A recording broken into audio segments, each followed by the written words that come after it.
Baik, pada kali ini kita akan membahas mengenai pengelompokan makhluk hidup, berdasarkan yang pertama itu sumber energi, dari mana dia mendapatkan sumber energinya, kemudian pengelompokannya berdasarkan temperatur hidupnya, dan pengelompokannya berdasarkan, eee, rRNA-nya.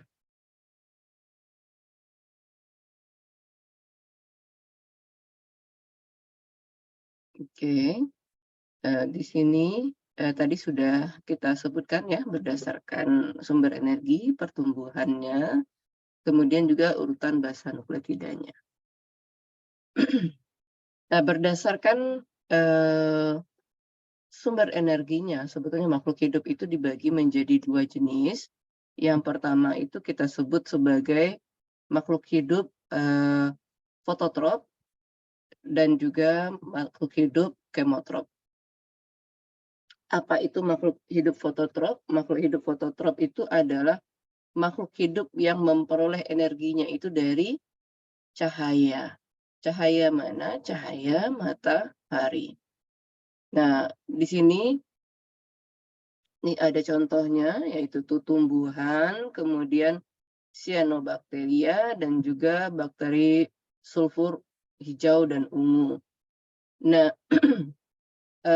fototrop ini, baik itu tumbuhan maupun bakterinya, itu melakukan proses fotosintesis. Jadi dia mengambil sinar UV nih, kalau asumsikan ini tumbuhan ya. Nah, nanti ini ada, sinar UV, ada tembakan foton. Nanti tembakan foton ini nanti akan digunakan untuk mengkonversi CO2 dan H2O sehingga menghasilkan C6H12O6. Nah, ini yang kita sebut sebagai senyawa anorganik sumbernya. Sumbernya senyawa anorganik, kemudian dibantu oleh foton atau yang berasal dari sinar UV matahari, sehingga nanti akan dibentuklah senyawa organik, nih senyawa organiknya. Jadi tujuan akhir dari fotosintesis itu adalah pembentukan senyawa organik. Di sini ini adalah glukosa. Kemudian ada juga yang kita sebut sebagai kemotrop. Nah, kemotrop ini adalah organisme atau makhluk hidup yang memperoleh energinya dari senyawa kimia. Senyawa kimia. Senyawa kimia yang mana? Nah, ternyata kemotrop ini mengambil sumber energinya dari, bisa jadi dari fototrop, bisa jadi dari kemotrop juga. Nah, contoh hewan, manusia. Nah, hewan dan manusia ini kan bisa memakan tumbuhan,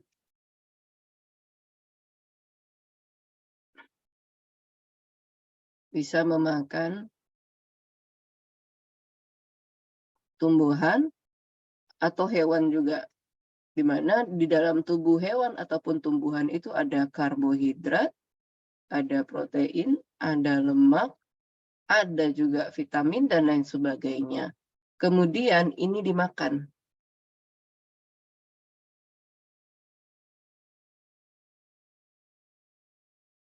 Setelah dimakan oleh hewan dan tumbuhan, melalui proses metabolisme, nanti pembuangannya ada CO2 dan H2O.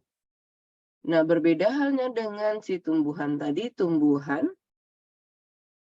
kita justru membutuhkan CO2 dan H2O untuk melakukan proses fotosintesis. Jadi, manusia ataupun hewan akan mengkonsumsi fototrop kemudian melakukan proses metabolisme. Sisa dari metabolisme itu adalah CO2H2O. Sedangkan CO2H2O sisa metabolisme ini nanti akan dapat digunakan kembali oleh tumbuhan untuk proses pembentukan energinya. Nah, senyawa kimia yang dimaksudkan ini adalah yang ini senyawa kimianya. Jadi dia tidak menggunakan matahari untuk mendapatkan energinya, tetapi dia akan mendapatkan energi itu dari bantuan cahaya mataharinya, yaitu pada proses fotosintesis. Nah, pada proses fotosintesis itu, tumbuhan-tumbuhan ataupun energi-energi itu, sumber karbonnya itu terbagi juga. Ada yang dari senyawa organik dan ada yang senyawa anorganik. Nah, begitu juga untuk yang makhluk hidup kemotrop. Nah, kalau yang fototrop, yang senyawa karbonnya berasal dari CO2 atau senyawa anorganik, itu kita sebutnya sebagai autotrop. Tapi kalau kemotrop yang senyawa karbonnya berasal dari senyawa anorganik, kita sebutnya sebagai litotrop. Kalau fototrop, sumber energinya dari senyawa organik, sumber karbonnya dari senyawa organik, maka kita sebut sebagai heterotrop. Kalau di sini kita sebut sebagai organotrop. Jadi sebetulnya mereka sama-sama terbagi dua. Kalau berdasarkan sumber karbonnya berasal dari CO2 atau senyawa anorganik untuk sumber karbonnya, satu lagi berasal dari senyawa organik.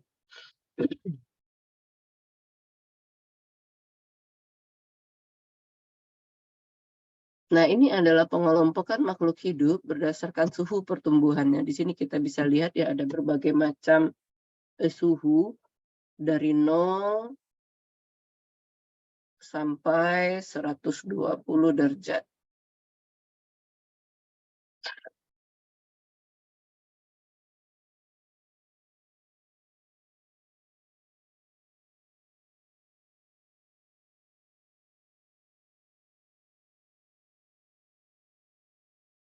Oke, nah,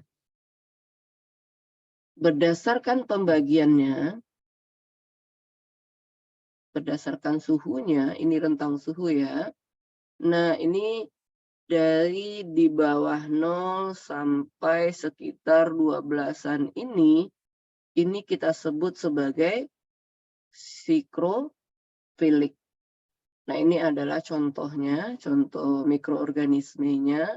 Nama contoh mikroorganismenya adalah Polaromonas vacuolata.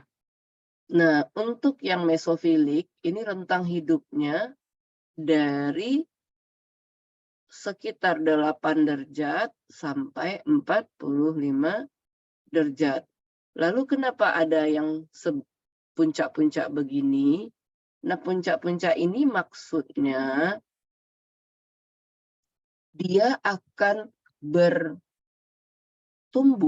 atau berkembang pada suhu maksimalnya itu pada suhu 39 rata-rata.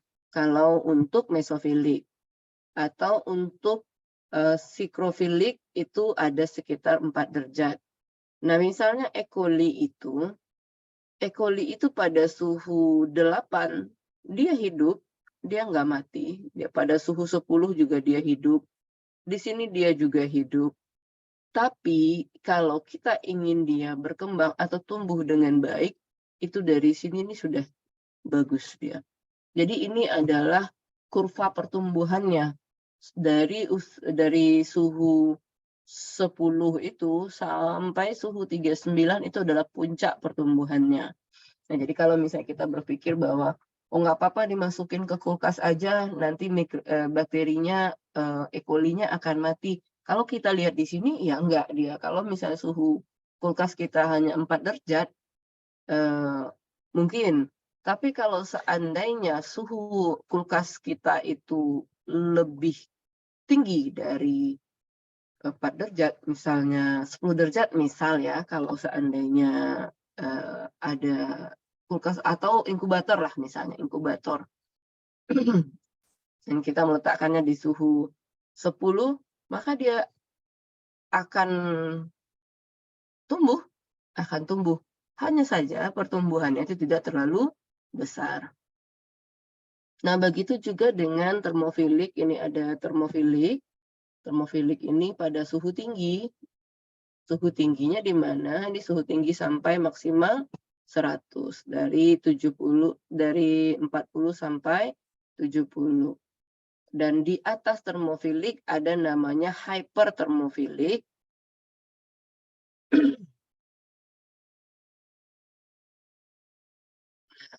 Ini ada hypertermofilik. Jadi dari sini juga sebetulnya hypertermofilik juga. Nah, ini kita lihat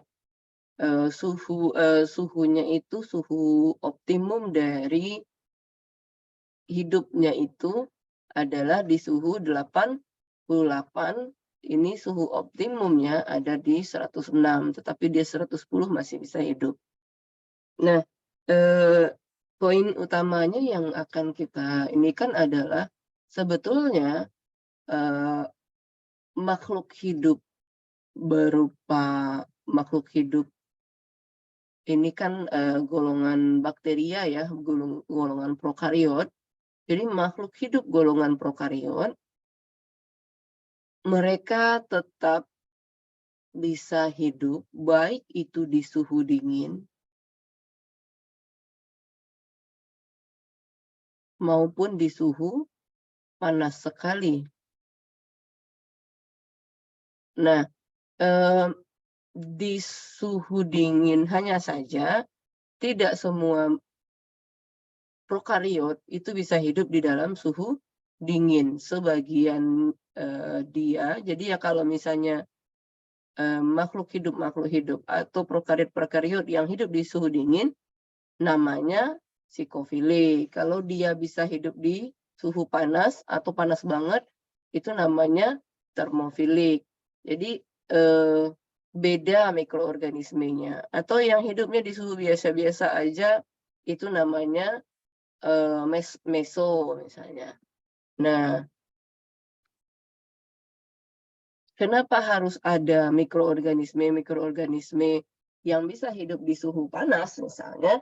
Ya, contohnya ini dia di alam ini sebetulnya hampir semua tempat itu ada makhluk hidup berbentuk prokariot. Nah, misalnya di sumber air panas. Nah, di sana juga ada mikroorganisme, tapi mikroorganisme yang khusus, yaitu yang suhu hidupnya itu sangat tinggi, kemampuan hidupnya itu sangat tinggi karena di sana ada sumber air panas. Jadi dia harus menyesuaikan dengan suhu lingkungannya sebetulnya.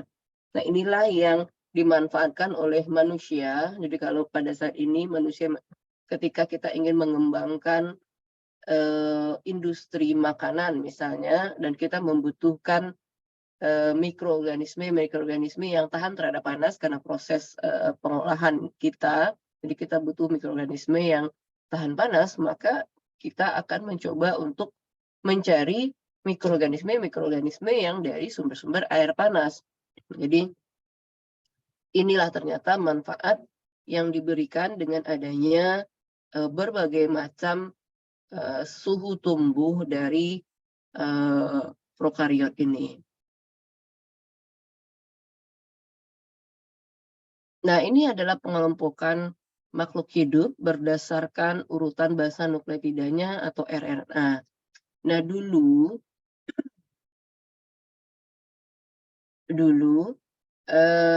makhluk hidup itu hanya dibagi menjadi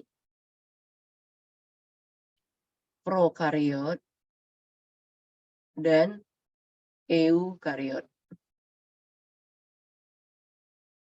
Ini di bawah tahun 1970, orang hanya mengetahui adanya pembagian dari domain makhluk hidup itu hanya 2, yaitu ada prokariot dan dengan eukariot. Semenjak berkembangnya bioteknologi, terutama instrumen-instrumen untuk menganalisa gen, maka akhirnya orang mendapatkan atau mengetahui bahwa berdasarkan urutan DNA-nya, berdasarkan urutan RNA-nya, prokariot ini terpecah lagi menjadi 2. Ada bakteria, ada archaea. Jadi sekarang pengelompokan itu menjadi domainnya ada 1, 2, dan 3. Oke. Nah, lalu apa ini phylogeny of three domain of life ini apa maksudnya? Jadi ini adalah pohon yang menunjukkan hubungan kekerabatan. Nah, contoh, garis ini dengan ini artinya Methanococcus ini kekerabatannya lebih dekat dengan halofilik dibandingkan dengan Thermoproteus. Karena apa? Percabangan mereka jauh. Nah, ini dari sini dia. Nah, dari sini ke sini itu kan beda cabang. Sedangkan ini dia percabangannya sangat dekat. Sehingga lalu apa bedanya juga dengan yang warna biru ini, kemudian ada warna ungu dan merah. Nah di warna ungu ini kan semua adalah bakteria. Ini warna biru ya. Kemudian yang warna ungu ini adalah archaea. Sedangkan sisanya ya warna merah ini adalah eukariot. Eukaria. Nah, di sini bisa kita lihat bahwa dari basa nukleotidanya, dari rRNA-nya, ini bakteria ini memiliki kekerabatan yang dekat dengan archaea, tetapi jauh dari eukaria. Sedangkan archaea itu kekerabatannya dekat dengan archaea dan juga dekat dengan bakteria. Artinya apa? Artinya begini, beberapa sifat atau beberapa hal di dalam archaea itu mirip dengan bakteria. Mereka punya ciri yang mirip, tetapi ada beberapa juga dia yang mirip dengan eukarya. Sedangkan untuk bakteria itu totally different dengan bakteria karena kejauhan. Nah, ini nanti akan kita lihat dengan detail tabel-tabelnya. Nah, ini ada beberapa kemiripan dari bakteri dengan archaea. Yang pertama, mereka sama-sama prokariot. Ya, sama-sama prokariot karena mereka tidak memiliki organel-organel yang lengkap dan sama-sama tidak memiliki nukleus. Kemudian ribosomnya adalah 70S ribosom, kemudian sama-sama punya fili, kemudian DNA kromosomnya adalah DNA yang panjang dan berbentuk sirkular, kemudian mereka sama-sama memiliki plasmid. Nanti akan kita lihat ketiga-tiga archaea, bakteria, dan juga eukarya ya. Nah, ini kesamaannya sama-sama punya ribosom 70S. Kemudian sama-sama tidak ada nukleus sehingga dia menjadi prokaryotik golongannya. Kemudian sama-sama punya fili, bentuk kromosomnya juga sama. Dia panjang sekali. Tapi ujung akhirnya nanti dia di sini bertemu. Sama di archaea juga begitu, dan dia sama-sama punya plasmid yaitu DNA sirkular. Oke. Kemudian ini perbedaannya. Dia dari sisi bentuknya ada yang berbentuk bulat, ada yang berbentuk batang, ada yang berbentuk spiral. Nah, tetapi ternyata di archaea bukan hanya itu saja. Archaea sedikit punya satu bentuk tambahan yaitu bentuk pipih. Kemudian komposisi dinding selnya pada dinding sel bakteri dia ada peptidoglikannya, sedangkan pada archaea dia sangat sedikit sekali peptidoglikannya. Ini yang menyebabkan dia berbeda dengan bakteri. Nah, kenapa dia berbeda? Kita balik. Bakteria ini bisa hidup dalam lingkungan biasa, jadi di mana saja itu terdapat bakteria, tetapi archaea itu hidup di dalam lingkungan ekstrim.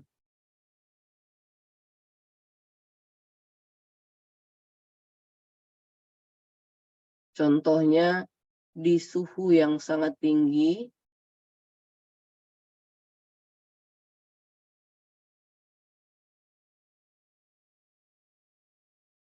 atau sangat rendah, atau misalnya pada kadar garam yang sangat tinggi,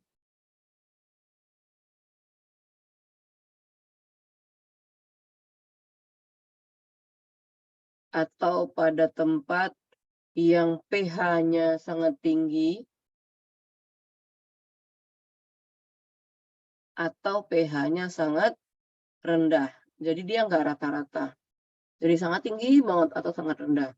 Sedangkan untuk bakteria ini hidup di lingkungan yang biasa. Seperti kita sekarang. Nah, ini adalah perbedaan antara lingkungan hidup bakteria dengan archaea. Sehingga ada beberapa perbedaannya di sini yang membuat si archaea itu berbeda dengan bakteria. Salah satu contohnya adalah peptidoglikan ini. Tidak adanya peptidoglikan ataupun sedikitnya peptidoglikan pada komposisi dinding sel ini akan berpengaruh terhadap kemampuan dia hidup di dalam kondisi-kondisi ekstrim. Nah, kenapa? Nanti akan kita bahas dengan detail itu pada materi lipid, yaitu terkait dengan membran dan dinding sel. Kemudian di sini juga disebutkan bahwa lipid pada bakteri itu berikatan dengan D-gliserol, sehingga ujungnya itu rantai lurus. Jadi ini kalau misalnya ini sel membran, nah nanti lipid yang di sini itu berikatan dengan D-gliserol, sedangkan pada archaea itu berikatan dengan L-gliserol yang membentuk percabangan. Nah, ini adalah beberapa perbedaan antara bakteria dan archaea. Kemudian habitatnya tadi sudah kita jelaskan, sangat-sangat berbeda. Ini adalah pada suhu biasa saja atau kondisi biasa, ini pada kondisi yang sangat ekstrim. Di sini disebutkan bahwa pathogenicity beberapa bakteria adalah patogen, sedangkan beberapa archaea itu, mohon maaf, di sini disebutkan archaea itu tidak ditemukan patogen. Nah, sebetulnya bukan berarti archaea itu tidak patogen. Beberapa ahli itu kurang sepakat dengan statement ini. Kenapa? Karena sebetulnya jarak dari pertama kali archaea ini ditemukan dari 1970 sampai sekarang 2020 itu kan masih sangat sedikit sekali, masih sangat tidak panjang ya waktunya untuk mengatakan bahwa dia tidak patogen. Karena beberapa riset atau beberapa penelitian itu menemukan bahwa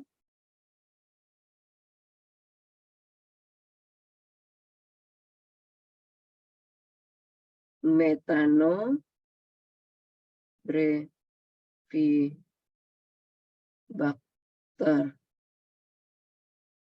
ini ada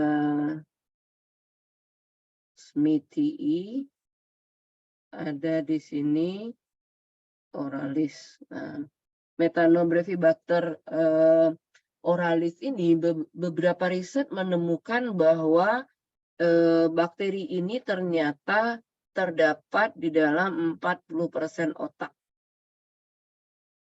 Jadi ada beberapa riset mengatakan bahwa suatu pasien itu memiliki 40% dari bakteri ini. Nah, kemudian artinya apa? Pasien-pasien tertentu yang memiliki Methanobrevibacter oralis ini bisa jadi ini menyebabkan salah satu penyebab penyakitnya. Hanya saja sampai saat ini belum terbukti. Kemudian untuk yang SMITI itu juga sudah terlihat bahwa beberapa tikus, jadi germ-free tikus itu dia yang di dalam gut, di dalam usus sama lambungnya itu, kalau dia ada Methanobrevibacter smithii ini, dia menyebabkan obesitas. Nah, tapi sayangnya ini masih skala riset, sehingga benar atau tidaknya mereka penyebab dari suatu penyakit atau dia bisa bersifat patogen atau tidak, itu masih belum ada konklusinya. Sehingga pada saat ini para ahli masih mengatakan bahwa dia tidak menyebabkan patogenesitas. Hanya saja kecenderungan itu ada. Kemudian ini ada beberapa tadi sudah kita jelaskan juga mengenai sel tipenya. Jadi ini menjelaskan bahwa perbedaan ketiga-tiganya, bakteria, archaea sama bakteria ya. Ini tadi dia prokariot, kemudian eukaria ya eukariotik karena dia ada nukleus, kemudian organelnya banyak. Sedangkan untuk proses metabolisme, nah ini proses metabolismenya, ini proses metabolisme eukariotik, sedangkan ini seperti bakteria, seperti bakteria. Kemudian tadi juga sudah kita jelaskan bahwa ini kromosomnya dia panjang, tapi ujungnya nanti sirkular, sedangkan ini ya tidak bertemu. Jadi dia dalam bentuk linier.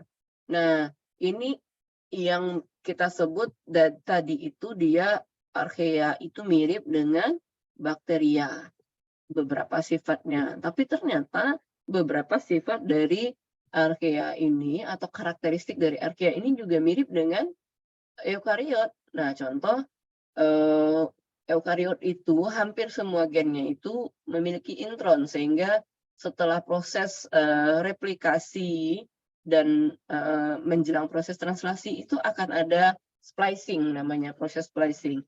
Nah, sedangkan di bakteria tidak ada intron, sehingga proses modifikasi itu tidak ada proses modifikasi pada bakteria.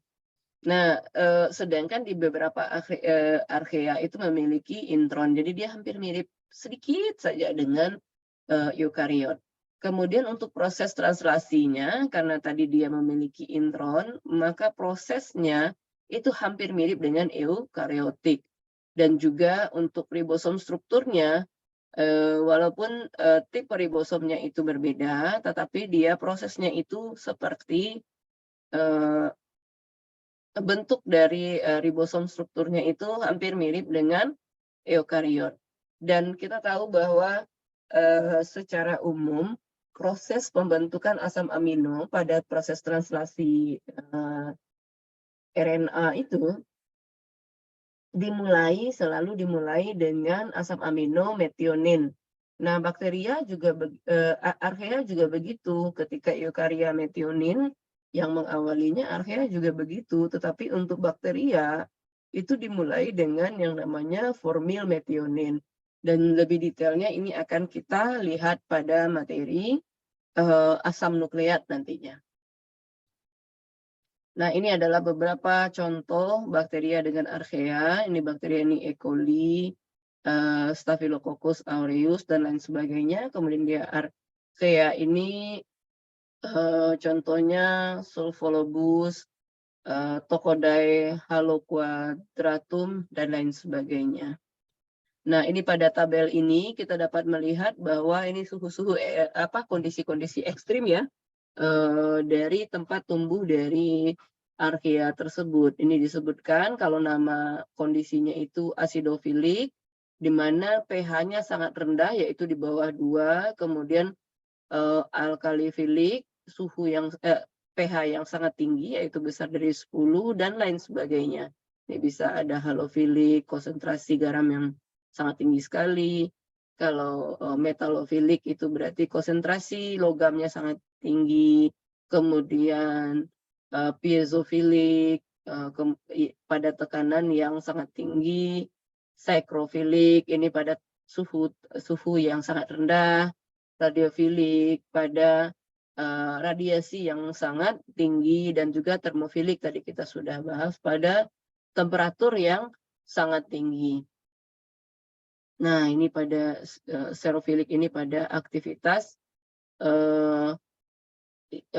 air yang sangat rendah. Ini biasanya ada di gurun ini. Nah, ini habitatnya ada di mana saja, ini bisa kita lihat. Oh, ternyata di pH rendah itu ada pada hot sulfur spring. Nah, ini pemandian air panas yang mengandung sulfur ya. Kemudian ada waste treatment plant, ini berarti pada sisa-sisa dari pabrik. Nah, sisa-sisa limbah pabrik atau limbah pertambangan. Nah, itu pH-nya sangat asam sekali. Nah, ini bisa kita lihat. Nah, kemudian ini adalah tabel beberapa enzim yang dihasilkan dari archaea beserta aplikasinya. Di sini tadi kita sudah tahu ya, ada asidofilik ya, asidofilik, pH-nya sangat rendah. Ternyata enzim yang dihasilkannya berupa amilase. Jadi ada amilase yang bisa dibuat untuk pada pH yang sangat rendah. Kemudian ada glukoamilase juga, ada silanase dan lain sebagainya yang nantinya bisa dimanfaatkan untuk pembuatan biofuel, kemudian pada pembuatan makanan dan lain sebagainya.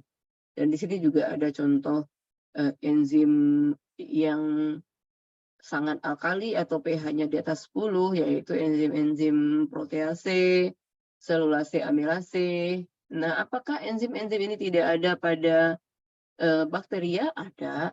Enzim amilase ada pada bakteria, protease juga ada pada bakteria. Tapi amilase yang ini dia berasal dari mikroorganisme yang sangat hidupnya pada kondisi yang sangat ekstrim atau sangat asam. Protease yang ini dia dihasilkan dari mikroorganisme yang pH hidupnya itu sangat basa. Nah, jadi itu aja sebetulnya. Jadi protease, lipase, glukoamilase itu ada pada bakteri sebetulnya. Namun bedanya yang di sini yang dihasilkan pada enzim-enzim yang ada di sini, penghasil enzimnya itu berbeda.